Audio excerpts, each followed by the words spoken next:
तेज हरियाणा के YouTube channel को अभी करें सब्सक्राइब और हाँ, बेल आइकन दबाना ना भूलें ताकि मिले आपको सबसे पहले हर ताजा अप।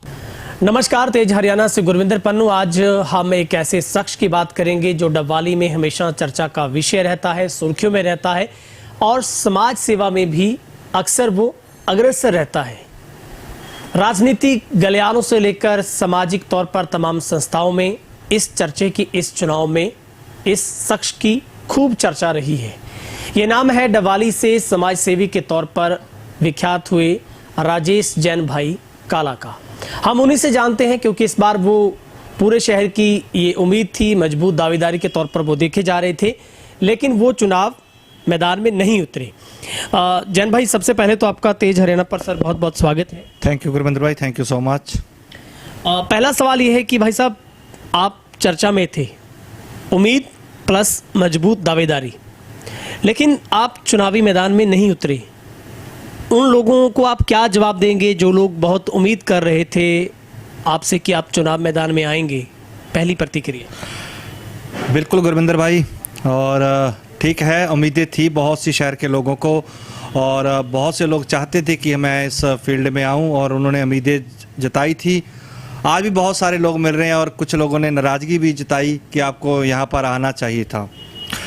लेकिन गुरविंदर भाई, मैं एक बात क्लियर करना चाहता हूँ आपके माध्यम से, वो हमारे उन सभी साथियों को भी जो ये उम्मीद लगाते थे कि मुझे इस फील्ड में आना चाहिए, इस चुनाव में आना चाहिए, कि हम बिना राजनीति के भी शहर के लिए बेहतर कर सकते हैं, बहुत कुछ कर सकते हैं। जिन्होंने उम्मीद लगाई थी उनको मैं फिर कहना चाहूँगा कि वो निराश ना हो और हम शहर के लिए बेहतरी के लिए लगातार अपने प्रयास और लगातार आपको फील्ड में दिखाई देते रहेंगे। जरूरी नहीं वो चुनावों के माध्यम से ही हो, और भी बहुत से विकल्प हैं सेवा के, जिसके माध्यम से शहर की सेवा में हम पूरे प्रयासरत रहेंगे। चर्चा ये थी कि आप 100% चुनाव लड़ने वाले हैं और आपकी पार्टियों के साथ सांठगांठ चल रही थी। क्या ये सिर्फ अफवाह थी कि आपकी सेटिंग हो गई है, आपका टिकट फाइनल हो गया है? ये भी चर्चा चली थी कि फलां फलां पार्टी से राजेश जैन चेहरा हो सकते हैं। कितनी अफवाह थी, कितनी सच्चाई थी?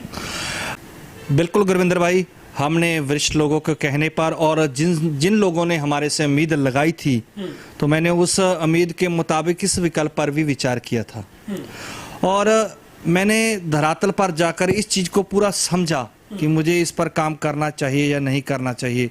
तो मुझे अभी लगा कि अभी लोगों को जागरूक करना भी ज़्यादा ज़रूरी है, ना कि मैं चुनाव लड़ूं। और जो हमारे लोग अभी अपने हकों के लिए लड़ना नहीं जानते, उनको हकों के लिए लड़ना सिखाया जाए।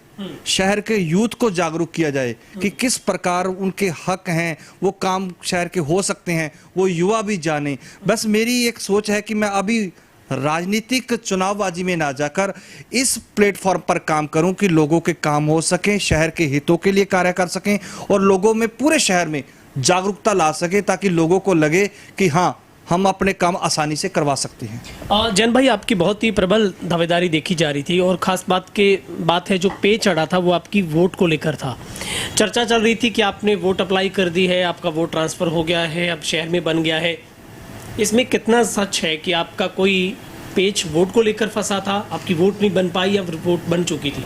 बिल्कुल था गुरविंदर भाई, लेकिन वो राजनीति से एक अलग मैटर था। वोट बन गया था। अगर मैंने किसी विजन के तहत राजनीति में ही आना होता तो मैं किसी पार्टी को भी समर्थन कर सकता था, किसी दल को समर्थन कर सकता था, किसी व्यक्ति को समर्थन कर सकता था। वोट बन गई थी, लेकिन अभी निश्चय नहीं था, अभी सोचा नहीं था और सोच ये बना रखी थी कि इस बार चुनाव ना लड़कर मैं अपने शहर के जो मतदाता हैं उनको आगे जागरूक करूं, शहर की समस्याओं को जानूं और उस समस्याओं को हल करवाने का प्रयास करूं। एक वोट इतना मुद्दा नहीं था मेरे लिए।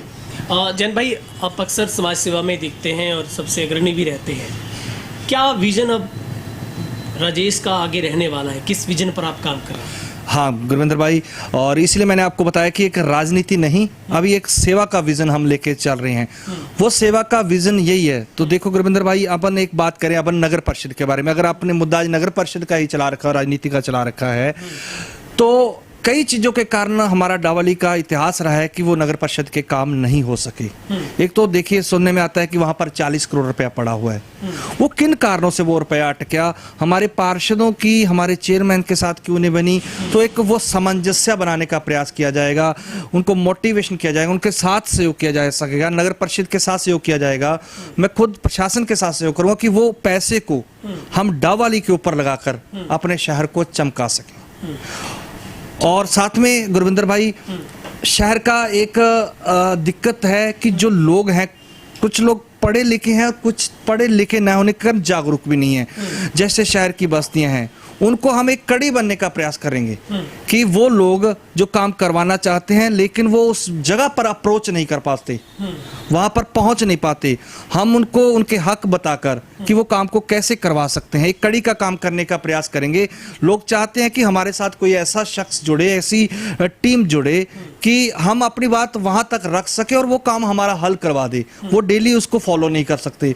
तो ये प्रयास मेन रहेगा कि शहर के लोगों के जो हक हैं, जो वो लड़ाई लड़ना चाहते हैं, जो वो अपने वार्डों के काम करवाना चाहते हैं, तो हम एक कड़ी का काम करें भी हाँ, हम ये काम आपकी गलियों के हैं, हम सड़कों के हैं, आप हमें बताएं समस्या, हम परिषद से मिलकर, हम अपने प्रशासन से मिलकर वो लोगों के काम हल करवाएंगे और उनका जीवन सुखी करने का प्रयास करेंगे।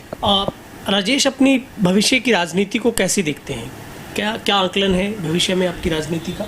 गुरविंदर भाई समाज सेवा कर रहे हैं और आपने एक राजनीति जोड़ दिया, तो मेरा मानना है कि राजनीति और समाज सेवा में फर्क ही नहीं है कोई। मैं दोनों चीजों को अलग देखता ही नहीं, दोनों ही सेवा का माध्यम है और आने वाले दिनों में सेवा ही करनी है। जिस माध्यम से भी होगी वो लगे रहेंगे। जो अपना विजन सोचा हुआ है शहर के लिए, शहर को सुंदर बनाना है, स्वच्छ बनाना है और शहर का कायाकल्प करवानी है, तो उस विजन के लिए जो भी माध्यम जैसा भी होगा लगे रहेंगे। मतलब भविष्य में राजेश राजनीति में आने वाले हैं? देखो, कोई भी विकल्प बंद नहीं है गुरविंदर भाई। आपको फिर दोहरा रहा हूं कि राजनीति और समाज सेवा एक ही पटरी, एक ही रास्ता है। उस रास्ते पर जैसी सेवा मेरे से हो सकेगी। अपने शहर से बहुत प्यार है, खुली आंखों से सपना देखा हुआ है अपने शहर के लिए और उसको पूरा करने के लिए एक जिद भी है, एक जज्बा भी है, एक सपना भी है और प्रयास जारी रहेंगे। करने वाला परमात्मा है मेरा।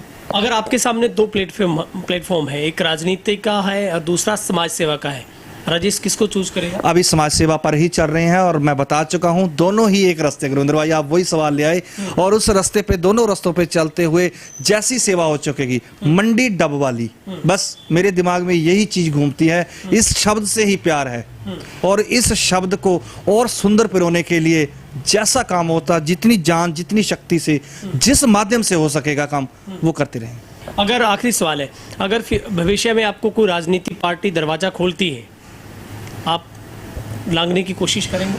अभी ऐसा कोई सोचा नहीं है गुरविंदर भाई, इस बारे में अभी कोई सोचा नहीं। मतलब इतना है कि आने वाले भविष्य में आप राजनीति में जाने के लिए समाज सेवा के तौर पर ग्राउंड तैयार कर रहे हैं? नहीं, ऐसा नहीं आप कह सकते कि एक ग्राउंड तैयार कर रहे हैं या राजनीति में आने के लिए कर रहे हैं। सेवा, मंडी डावाली से प्यार, ये चीज जहां भी लेके जाएगी, जिस रास्ते पे भी लेके जाएगी, उस रास्ते पे चलेगी। ठीक है, आपको बहुत बहुत सर शुभकामनाएं, आपका बहुत बहुत शुक्रिया वक्त। थैंक यू गुरविंदर भाई, थैंक यू। तो ये थे हमारे साथ राजेश जैन काला, जिन्होंने स्पष्ट और स्टीक में कहा है कि अभी तक उनका राजनीति में जाने का कोई सवाल नहीं है। खैर, वो राजनीति और समाज सेवा में कोई फर्क नहीं मानते हैं, दोनों का उद्देश्य अपनी समाज सेवा की ओर बढ़ाने में विश्वास कर रहे हैं।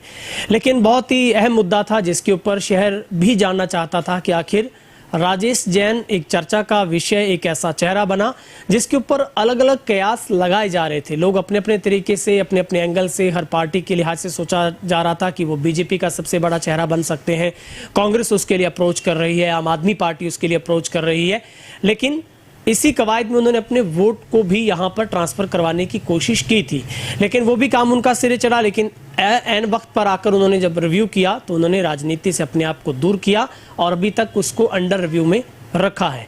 खैर, ये उनका एक निजी मत है, लेकिन समाज सेवा के तौर पर एक चमकता सितारा शहर का, जिसके ऊपर हर कोई फख्र महसूस करता है। चाहे रात की बात हो, चाहे दिन की बात हो, समाज सेवा के नाम पर राजेश जैन काला हमेशा सबसे आगे रहते हैं। बहुत बहुत शुक्रिया। इस वीडियो को आप शेयर जरूर कीजिएगा, कमेंट सेक्शन में जाकर अपनी राय जरूर रखिएगा।